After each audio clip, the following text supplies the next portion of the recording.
Preparation channel पर हम आपका स्वागत करते हैं। आज आप देख रहे हैं एडजेक्टिव और कंजंक्शन, दो टॉपिक लेकर के हम आ रहे हैं। सबसे पहले हम एडजेक्टिव की बात करते हैं। एडजेक्टिव वो टॉपिक है जिसकी हर एग्ज़ाम में ज़रूरत पड़ती है, डेली लाइफ में भी इसकी ज़रूरत पड़ती है और इसका सही तरीके से यूज लोग नहीं करते हैं। बहुत कंसंट्रेट होकर के इसको देखिएगा। तो सबसे पहले हम देखते हैं कि एडजेक्टिव कहते किसको हैं। एडजेक्टिव का मतलब किसी की विशेषता को बताने वाले शब्द से होता है। यह वो शब्द है जो किसी की यानी किसी सब्जेक्ट की या किसी ऑब्जेक्ट की विशेषता को बताता है। विशेषता में भी क्या, गुण भी, दोष भी। तो ओवरऑल आप कह सकते हैं कि किसी सब्जेक्ट या ऑब्जेक्ट के गुण या दोष को बताने वाला शब्द एडजेक्टिव होता है। कोई भी एडजेक्टिव अपने पॉजिटिव डिग्री में होता है। कहना यह है कि एडजेक्टिव की कुल 3 डिग्री होती हैं: पॉजिटिव, कंपैरेटिव और सुपरलेटिव।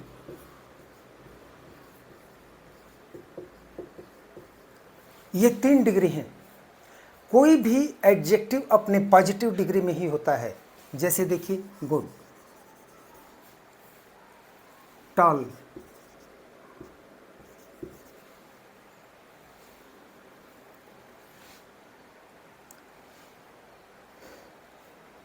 इसका कंपैरेटिव डिग्री हो जाता है बेटर, बेस्ट। इसका टॉलर, टॉलेस्ट। पहले इतने पर आप देखिए, मैंने बताया क्या कि कोई भी एडजेक्टिव अपने पॉजिटिव डिग्री में होता है। इस एडजेक्टिव से किसी की विशेषता को बताया जाता है, ये बात सही है। लेकिन एक का दूसरे से या एक का बहुत से लोगों से कंपेयर भी किया जाता है। कंपेयर भी एडजेक्टिव से ही किया जाता है, उसके डिग्री के आधार पर, चाहे पॉजिटिव डिग्री के आधार पर, चाहे कंपैरेटिव डिग्री के आधार पर, चाहे सुपरलेटिव डिग्री के आधार पर, अकॉर्डिंग टू सेंस। जब हम पॉजिटिव डिग्री के एडजेक्टिव के आधार पर कंपेयर कराते हैं, कंपेयर के केस में तुलना करते हैं, तो इसके पहले या तो सो एज का यूज करते हैं या एज का यूज करते हैं। कंपैरेटिव डिग्री के बाद हम देन का यूज करते हैं और सुपरलेटिव डिग्री के पहले हम द का यूज करते हैं। ये बेसिक फार्मूला है। पहला काम एडजेक्टिव क्या करेगा, विशेषता को बताएगा। जैसे he is a good boy, a young boy is running along the road।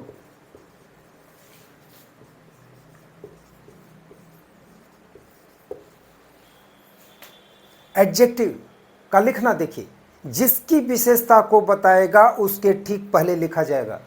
यहां पर ऑब्जेक्ट की विशेषता को बता रहा है, इसके ठीक पहले लिखा गया। यहां पर सब्जेक्ट की विशेषता को बता रहा है, ठीक पहले लिखा गया। एडजेक्टिव जिसकी विशेषता को बताएगा, सब्जेक्ट की विशेषता को बताएगा तो सब्जेक्ट के पहले, ऑब्जेक्ट की विशेषता को बताएगा तो ऑब्जेक्ट के पहले लिखा जाएगा। ठीक।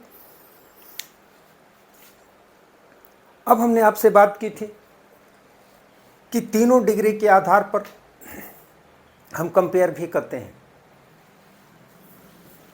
एक का दूसरे से या एक का बहुत से लोगों से। पॉजिटिव डिग्री में देखिए, अभी हमने बताया कि एडजेक्टिव के पहले सो और एडजेक्टिव के बाद एज का यूज करते हैं, या एडजेक्टिव के पहले एज या एज का यूज करते हैं। मतलब वही है, उतना जितना। तो दो शब्द क्यों?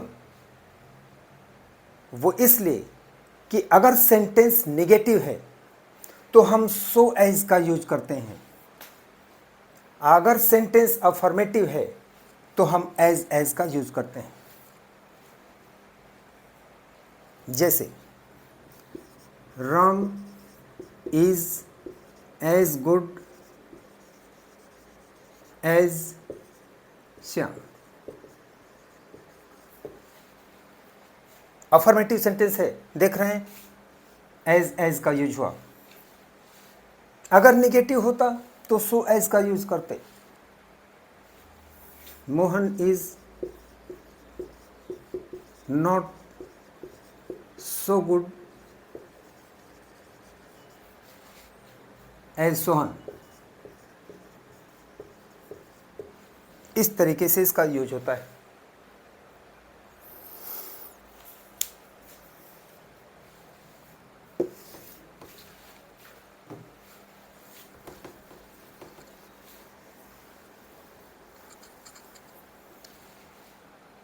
कंपैरेटिव डिग्री के पहले कुछ नहीं लगता, बाद में देन लगता है।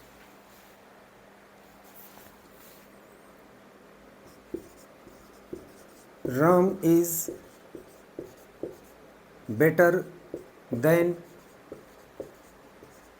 सोहन। देख रहे हैं, कंपैरेटिव डिग्री के बाद देन लगा है।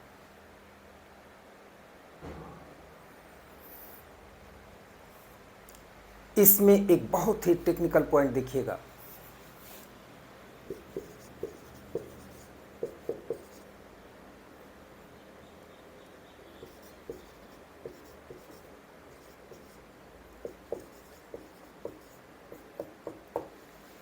Ram is taller than I. अक्सर आप देखते होंगे यहां लोग मी लिखते हैं, यानी ऑब्जेक्ट लिखते हैं। बताना है आपको कि कंपैरेटिव डिग्री में हम कंपेयर सब्जेक्ट टू सब्जेक्ट करते हैं, सब्जेक्ट टू ऑब्जेक्ट नहीं करते हैं। अगर हम यहाँ पर मी लिख दें तो ऑब्जेक्ट हो जाएगा, ये पूरा सेंटेंस ही गलत हो जाएगा। सब्जेक्ट का सब्जेक्ट से कंपेयर होगा। राम इज टॉलर देन आई,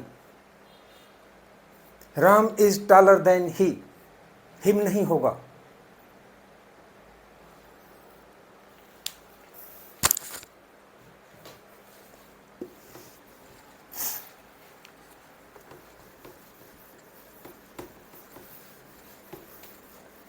अब आइए सुपरलेटिव डिग्री देखिए। सुपरलेटिव डिग्री के ठीक पहले हम द का यूज जरूर करते हैं।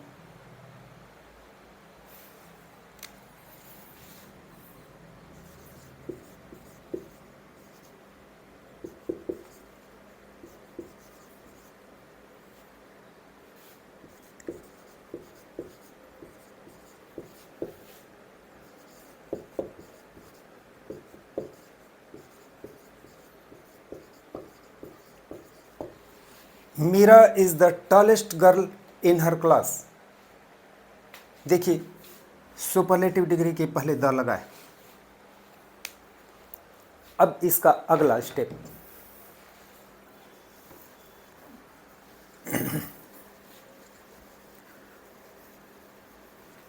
बहुत सारे ऐसे एडजेक्टिव होते हैं जिनका न तो कंपैरेटिव डिग्री होता है और न ही सुपरलेटिव डिग्री होता है। तो हम क्या करेंगे, ये देखेंगे कि उस एडजेक्टिव का कंपैरेटिव डिग्री ज़्यादा के केस में बनाना है या कम के केस में बनाना है। अगर ज़्यादा का केस है तो हम मोर का यूज़ करते हैं। जैसे ब्यूटीफुल, ये पॉजिटिव डिग्री है। मीरा शीला से ज़्यादा सुंदर है, ज़्यादा सुंदर, ठीक।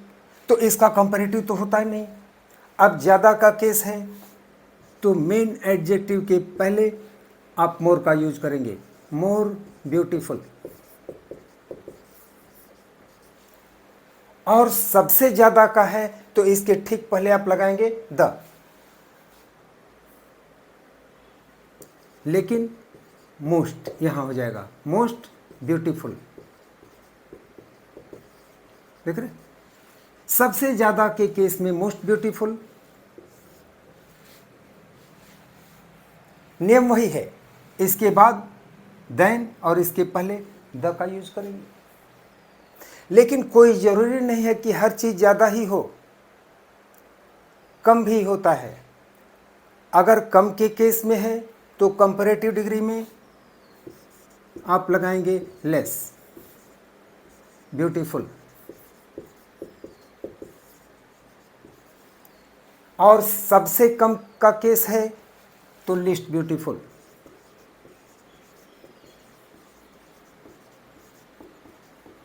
लिस्ट ब्यूटीफुल, ये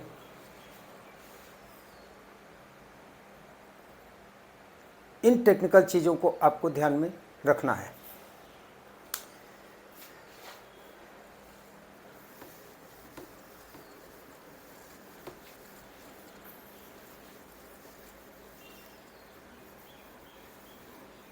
कहीं कहीं पर एक्सेप्शन भी आपको मिलते हैं, जैसे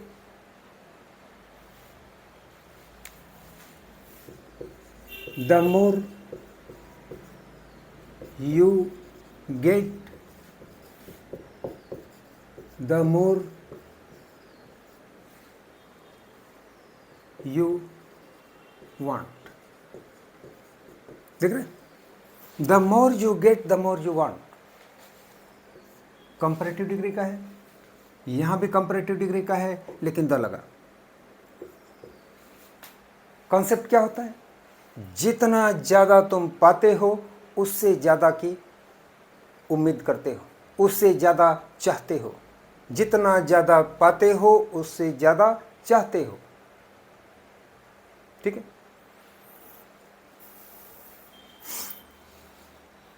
अब कंपेयर कराने के लिए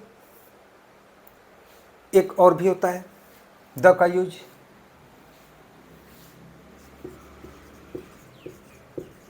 कश्मीर इज द स्विट्जरलैंड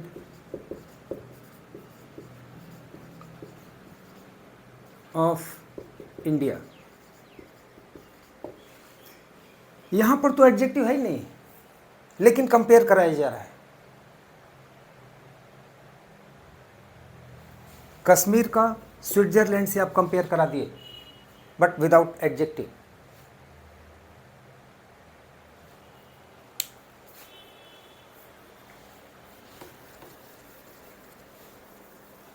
तो ये सब छोटी मोटी चीज़ें ऐसी हैं जो बहुत बड़ी प्रॉब्लम क्रिएट कर देती हैं और इसका असर आपके नंबर पर पड़ता है। ये था एडजेक्टिव। अब आइए कंजंक्शन को देखते हैं। कंजंक्शन ये क्या होता है, इसको सामान्य भाषा में, आम भाषा में आप कनेक्टर के नाम से भी जानते हैं। मतलब वह शब्द जो दो वाक्यों को जोड़ने का काम करता है उसको हम कंजंक्शन कहते हैं। कंजंक्शन बहुत सारे होते हैं। दैट का यूज आप जानते हैं, बिकॉज का यूज भी आप जानते हैं, एंड और सो देयरफॉर का जानते हैं। लेकिन प्रॉब्लम क्रिएट कहाँ होता है, जब क्वेश्चन वर्ड को, इंट्रोगेटिव वर्ड को यानी प्रश्नवाचक शब्द को कंजंक्शन के रूप में लगाते हैं, सबसे बड़ी समस्या होती है। एक एग्जाम्पल देखते हैं। What are you doing here. What are you doing here, यहां पर व्हाट इंट्रोगेटिव वर्ड है, लेकिन रिस्पांस भी क्वेश्चन का दे रहा है, प्रश्नवाचक का दे रहा है, क्योंकि फार्मूला क्वेश्चन वर्ड के तुरंत बाद हेल्पिंग वर्ब का है। Helping verb plus subject plus verb plus object plus others, ये वाला है। क्वेश्चन वर्ड के तुरंत बाद जब हेल्पिंग वर्ब आता है तो वो कंजंक्शन नहीं होता भाई। क्वेश्चन वर्ड के तुरंत बाद जब सब्जेक्ट आता है तब वो कंजंक्शन होता है। जैसे I heard what you said. यहां दो चीजें आप देख रहे हैं। यहां क्वेश्चन वर्ड के तुरंत बाद क्या है, सब्जेक्ट है, और दूसरी चीज फुल स्टॉप है, क्योंकि यहां पर ये पॉजिटिव रिस्पांस दे रहा है, इंट्रोगेटिव का नहीं दे रहा है।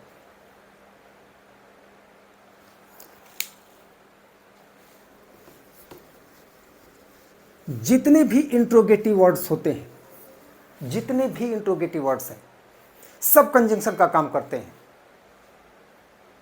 लेकिन ये किसी न किसी से रिलेटेड होते हैं।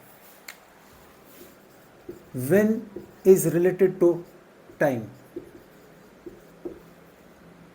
What is related to matter. Who is related to person. Why is related to reason. Where is related to place.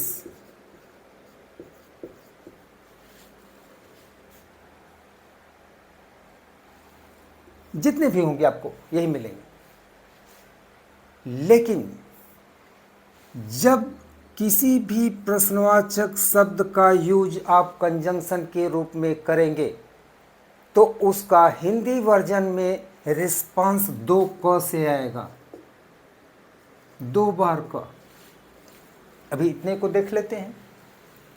When जब इंट्रोगेटिव के रूप में था, इंट्रोगेटिव में, तो इसका अर्थ था कब, और जब ये कंजंक्शन के रूप में होगा तो इसका मतलब हो जाएगा कि कब इक्वल टू जब। ये इंट्रोगेटिव के केस में 1 का और कंजंक्शन के केस में 2 का। ये नई चीज आपने देखा होगा। और भी देखिए,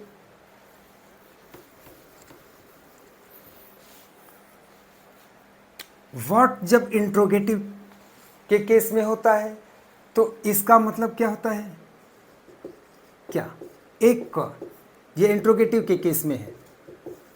और जब कंजंक्शन के केस में होगा तो इसी व्हाट का मतलब हो जाएगा कि क्या। देखिए 2 का है।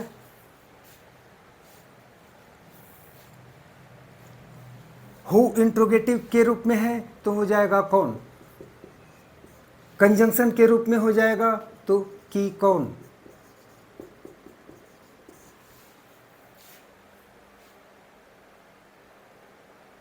और सबके साथ वही है कि इसके तुरंत बाद आप लगाएंगे subject.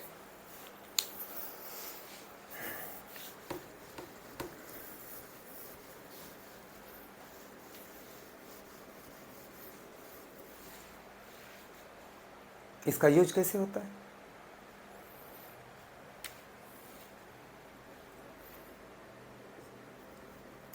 You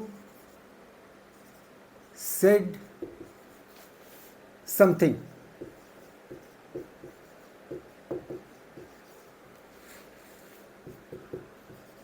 I want to know. तुमने कुछ कहा, मैं जानना चाहता हूं। यानी जो तुमने कहा मैं जानना चाहता हूं, जो तुमने कहा। तो जो कुछ भी आप कहेंगे वो क्या होगा, मैटर। और मैटर के लिए कंजंक्शन हमने क्या बताया था, what. I want to no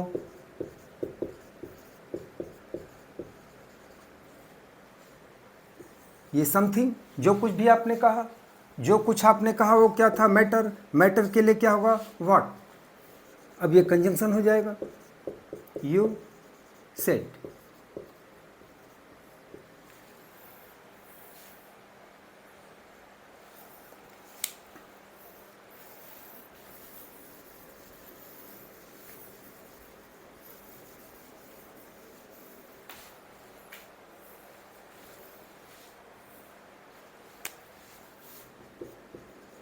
You abused him. I want to know the reason.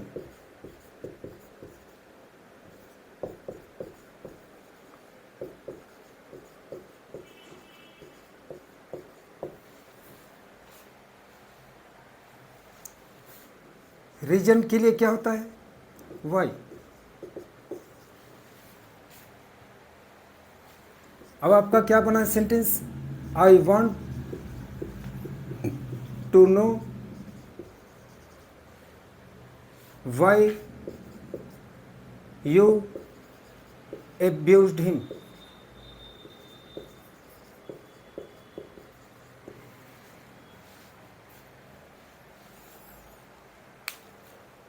एक सेंटेंस और देखें।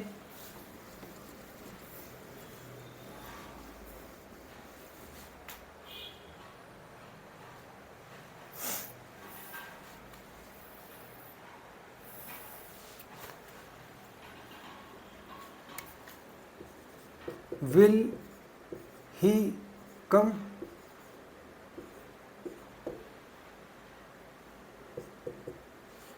I do not know.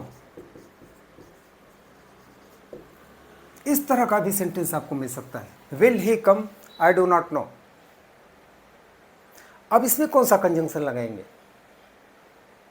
तो याद रहे कि जब कोई भी एक सेंटेंस ऐसा है जिसमें beginning of sentence helping verb से है, तो कंजंक्शन आप क्वेश्चन वर्ड का नहीं लगाएंगे, व्हाट का यूज नहीं करेंगे, इफ का यूज करेंगे। इफ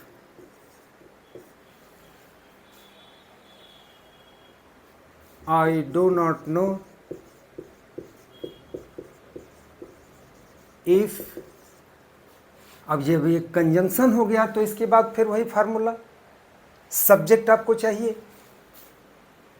ही, फिर हेल्पिंग वर्ब चाहिए विल गो।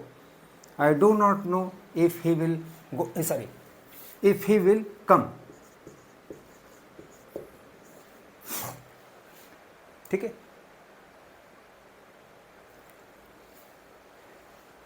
लेकिन एक जो बहुत कंफ्यूजिंग वाला है वो देखिए।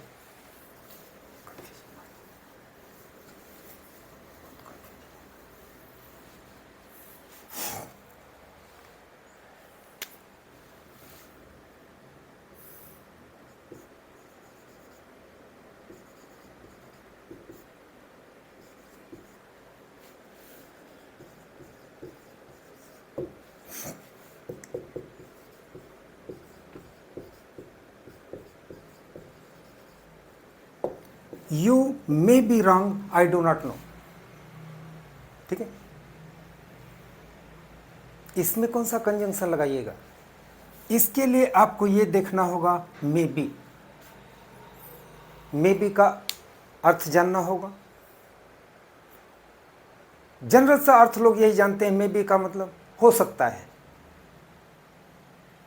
नहीं, मे बी का मतलब डेप्थ में जाइए तो होता है कि हो सकता है कि तुम सही हो सकता है कि तुम गलत हो, पर मैं नहीं जानता। अब दूसरे एग्जाम्पल के रूप में समझिए। हमने बच्चों को कोई काम दिया, ये करो। सारे बच्चों ने मेरे फार्मूला पर काम कर दिया। कोई अलग तरह का लाया, सर हमारा देख लीजिए। और हमने कहा कि मे बी। बच्चा खुश हो जाता है, सर ने कह दिया मे बी, हो सकता है। जी नहीं, मतलब यह है कि हो सकता है कि तुम्हारा सही है, हो सकता है कि तुम्हारा सही है, हो सकता है कि तुम्हारा सही नहीं है, पर मैं नहीं जानता हूँ, क्योंकि ऐसा मैंने न किया है, न देखा है, न जाना है। इतना, यानी इतना डिटेल में बताने का मतलब यह है कि ये में भी आपके मन में डाउट क्रिएट करता है। Doubt, a doubt is related to mark of interrogation, मतलब इंट्रोगेटिव। किस तरह का इंट्रोगेटिव सेंटेंस बनता है? आर यू, क्या तुम सही हो?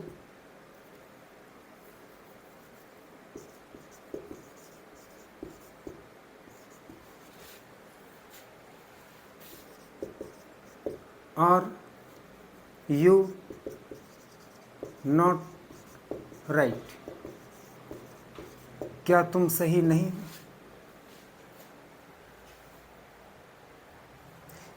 यानी वाक्य की शुरुआत हेल्पिंग वर्ब से होती है, और जब हेल्पिंग वर्ब से शुरू होती है तो क्या होता है? If I do not no, अब यहां पर हो जाएगा इफ, यू का तो यू होगा, और यू के साथ आप क्या लगाएंगे? अगर मे बी है तो इज आर का यूज होता है। सिंगुलर नंबर के लिए इज, प्लूरल नंबर के लिए are. I do not know if you are wrong. यहां पर गलतियां ज्यादा होती हैं, ठीक है।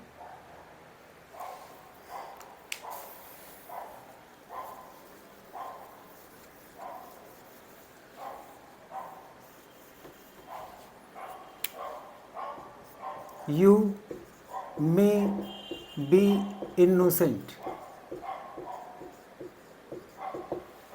आई डो नॉट नो, तो I do not know if you are, क्योंकि मे बी हट गया, मे बी की जगह पर इफ आ गया, और ये प्रेजेंट टेंस से बिलोंग करता है इसलिए आर हो गया, इनोसेंट।